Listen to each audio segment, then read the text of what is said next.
সবার দোয়া, দেশবাসীদের সবাই আমাদের দোয়া ইনশাআল্লাহ।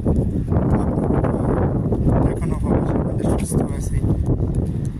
সুস্থ আছি দৃঢ় কাজ করতে পারি। যদি সুস্থ